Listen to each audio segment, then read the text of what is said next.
Hola a todos, es un auténtico placer arrancar con este nuevo análisis. Hoy nos vamos a embarcar en un viaje filosófico de esos que te rompen los esquemas. Vamos a bucear en la verdadera estructura lógica de la realidad. A ver, normalmente percibimos el mundo a través de lo cotidiano, ¿verdad? Lo que podemos tocar, lo que podemos ver. Pero un momento, ¿y si esa percepción del día a día fuera solo un velo, como una cortina de humo? Detrás de esa ilusión empírica, lo creáis o no, se esconde una arquitectura absolutamente precisa, basada en la materia y en el rigor asombroso del materialismo dialéctico. Así que preparaos para dejar atrás las ideas de siempre y dar el salto a la lógica pura. Pongámonos por un momento en la piel de un filósofo clásico. Hay que hacerse una pregunta bastante radical. ¿Qué pasa si confiar ciegamente en nuestros sentidos es un error garrafal? O sea, si nos fiamos solo de lo que medimos, pesamos o vemos en los experimentos, ¿podríamos estar analizando simples ilusiones? O, para ser más exactos, fenómenos superficiales. El meollo de la cuestión hoy es precisamente este conflicto. Es la idea de que la verdadera realidad, la que importa de verdad, no está debajo de la lente de un microscopio, sino que debe calcularse y deducirse usando única y exclusivamente la razón pura. Y esto nos lleva a una regla epistemológica que es, literalmente, el corazón del materialismo dialéctico. Si es una verdad, nunca será un hecho. Y si es un hecho, nunca será una verdad. Suena un poco a trabalenguas al principio, ¿no? Pero en realidad es de una claridad aplastante.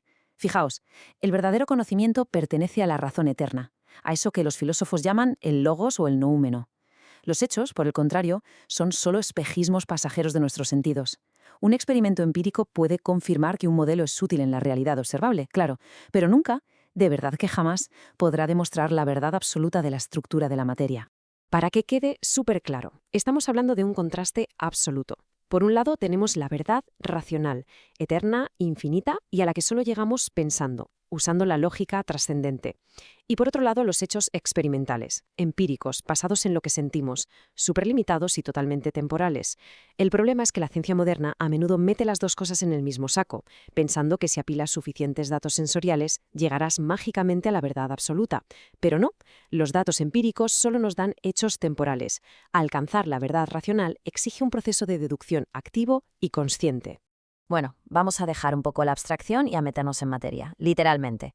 Es el momento de desmantelar el concepto del vacío y repensar cuáles son de verdad esos bloques fundamentales que construyen la existencia. Para empezar a construir una nueva arquitectura lógica hay que entender dónde metimos la pata históricamente. La geometría de toda la vida se basa en el primer axioma de Euclides. Este señor definía el punto como lo que no tiene partes, vamos, una abstracción de tamaño cero. Pero pensadlo con pura lógica un segundo. Si algo mide cero absoluto, representa la nada absoluta, el no ser. Es una ficción matemática que en el mundo físico no tiene ni pies ni cabeza. La realidad no se puede construir a base de nadas. Es imposible que la materia esté compuesta por vacíos de tamaño cero. Y aquí es donde el materialismo dialéctico viene a revolucionarlo todo, introduciendo la verdadera esencia de la materia. Los puntos físicos de magnitud infinitamente pequeña. En las fuentes originales los encontraréis con las siglas FUTB-MOVE. Ojo que esto no es un cero, para nada. Son los auténticos ladrillos del universo, y matemáticamente se representan como 1 partido por infinito.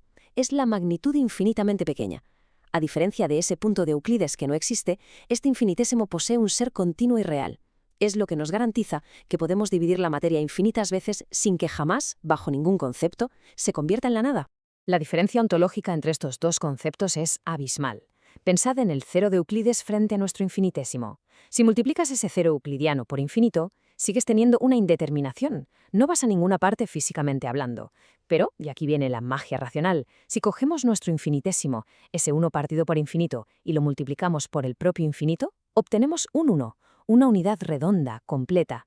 Esto demuestra de forma aplastante que la materia es una estructura continua y lógicamente perfecta, a años luz de ese cero ficticio y problemático. Al descartar el cero y abrazar el infinitésimo continuo, entramos en el reino de la geometría dialéctica. Y aquí surgen revelaciones asombrosas, formas que te vuelan la cabeza y que demuestran cómo la razón pura siempre acaba aplastando a la simple observación visual. A ver qué os parece este pequeño enigma intuitivo. ¿Cómo es posible que una esfera sea perfectamente plana? Suena locura, ¿verdad? Cualquier persona usando el sentido común te dirá al instante que es una contradicción total, que una cosa choca con la otra porque nuestras mentes están ancladas en las 3 dimensiones que solemos ver. Pero si damos un paso atrás y aplicamos esa razón trascendente de la que hablábamos, yendo un poquito más allá de las apariencias visuales, la paradoja se esfuma por completo. Venga, vamos a desglosarlo paso a paso con una prueba dialéctica en toda regla. Primero, definimos una esfera como lo que es, una superficie completamente cerrada sobre sí misma. Segundo, imaginad que esa superficie tiene un radio de curvatura infinito en todos y cada uno de sus puntos. Y ahora, el paso maestro. En matemáticas la curvatura es la inversa del radio. Entonces, si el radio es infinito, la curvatura es 1 partido por infinito. O lo que es lo mismo, una curvatura infinitesimal. Pero ojo al dato, que sea infinitesimal no significa que sea cero, jamás es cero absoluto. Así que tenemos una superficie cerrada sobre sí misma con curvatura infinitesimal. ¡Boom! Una esfera plana, la prueba definitiva de que la razón ve muchísimo más lejos que la vista. Teniendo este pedazo de marco teórico claro, es el momento de remangarnos y abordar la arquitectura de la materia con un rigor matemático absoluto, calculando el volumen exacto mediante cuñas geométricas. Y aquí es donde aparece una composición que es pura poesía geométrica. Si modelamos una partícula elemental como una esfera con un radio de 1 medio, su volumen total se descompone de forma exacta y maravillosa. Fijaos en esto, en su mismísimo núcleo tiene un cuboctaedro, pero el volumen de la partícula completa es exactamente igual al volumen de ese cuboctaedro central, más 8 veces el volumen de una cuña tetraédrica, más 6 veces el volumen de una cuña de pirámide cuadrada. Es un encaje espacial hiperespecífico que nuestra razón puede calcular al milímetro. Claro, llegar a esto no es cosa de magia, es un proceso meticuloso que sigue unos pasos súper estrictos. Primer paso, sacamos el volumen total de los 14 verdaderos casquetes esféricos. Esto se hace restando el volumen del cubo octaedro al volumen total de la esfera. Listo. Segundo paso, hay que aislar matemáticamente las cuñas de las 6 pirámides cuadradas, calculando con exactitud quirúrgica el espacio donde sus bases cortan la superficie curva exterior. Y por último, el tercer paso, por pura eliminación determinamos el volumen de las 8 cuñas de los tetraedros restantes. Al hacer todo este cálculo, se nos revela una verdad geométrica de las grandes. Resulta que el volumen de la cuña de la pirámide cuadrada es estrictamente mayor que el de la cuña del tetraedro. Y os preguntaréis, ¿por qué? Pues resulta que, debido a las intersecciones de la estructura, el volumen que corresponde a la pirámide cuadrada se resta 4 veces, dejándole una forma muchísimo más aguda en el espacio de intersección. En cambio, la del tetraedro se resta solo 3 veces y estructuralmente queda más ancha. No es casualidad, es una necesidad lógica inquebrantable de la geometría del espacio continuo. Y toda esta lógica pura y dura nos arroja este número, 0,228970950. Esta cifra, que si la viéramos completa tendría un montón de decimales más, representa el volumen profundamente preciso de esos 14 verdaderos casquetes esféricos. Deteneos un segundo a pensar en el nivel de detalle de esto. Una exactitud absoluta y milimétrica, que es la mismísima firma de la verdad racional. Comparadlo con los datos de un laboratorio empírico, que siempre están manchados de ruido, desviaciones y márgenes de error. La racionalidad, por el contrario, nos regala verdades geométricas eternas y sin un solo fallo. Todo este recorrido nos lleva de cabeza a una conclusión filosófica que es inevitable. Los límites del empirismo son más que evidentes. Es el momento de volver a la luz de la lógica trascendente.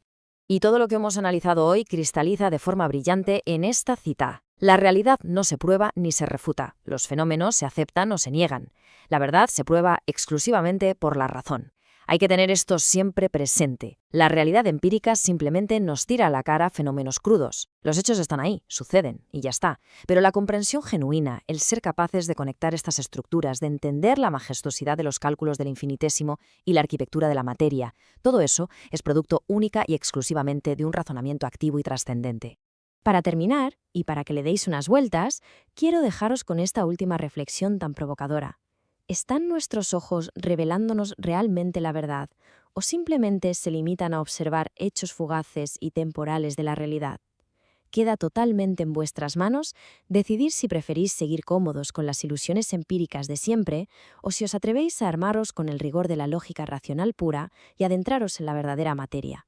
Ha sido un placer increíble acompañaros en este análisis tan profundo. Hasta la próxima.